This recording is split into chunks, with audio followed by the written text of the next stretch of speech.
Top music director Anirudh Ravichandra విమర్శలు face చేస్తున్నాడా? Background music కి మాత్రమే అనిరుద్ పనికొస్తాడా? పాటలు ఎంతకంత నీరసంగా ఉంటున్నాయి. అనిరుద్దే కావాలని పెట్టుకున్న మేకర్స్ డైలమాలో పడ్డారా? Watch the story.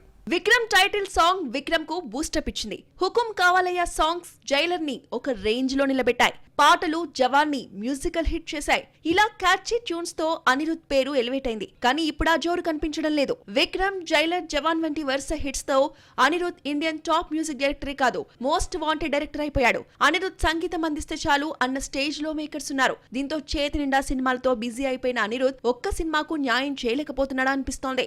అనిరుద్ అదిరిపోయే బ్యాక్గ్రౌండ్ ఇస్తాడు గానీ క్యాచీ ట్యూన్స్ ఇవ్వలేకపోతున్నాడన్న రిమార్క్ పడింది. భారతీయుడు 2 నుంచి 2 పాటలు రిలీజ్ చేస్తే ఒక్కటి క్యాచీగా లేదు.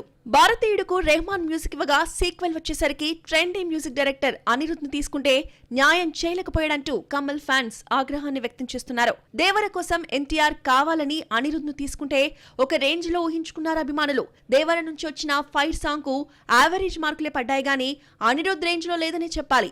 జైలర్, జవాన్, విక్రమ్ ను మ్యూజికల్ హిట్ చేసిన అనిరుద్ సాంగ్ ట్యూన్స్ రాను రాను వీక్ అయిపోతున్నాయి. చేతి నిండా సినిమాలు అనిరుద్ ను కన్ఫ్యూజ్ చేస్తున్నాయా? ఒకేసారి ఇన్ని సినిమాలకు పనిచేయడంతో సరైన అవుట్పుట్ ఇవ్వలేకపోయాడా? పెద్ద సినిమా అయినా చిన్న చిత్రమైనా అదిరిపోయే ఆడియో పడితేనే హైప్ క్రియేట్ అవుతుంది. కానీ అనిరుద్ డల్ ట్యూన్స్ ఇచ్చి విమర్శలు కొని తెచ్చుకుంటున్నాడు.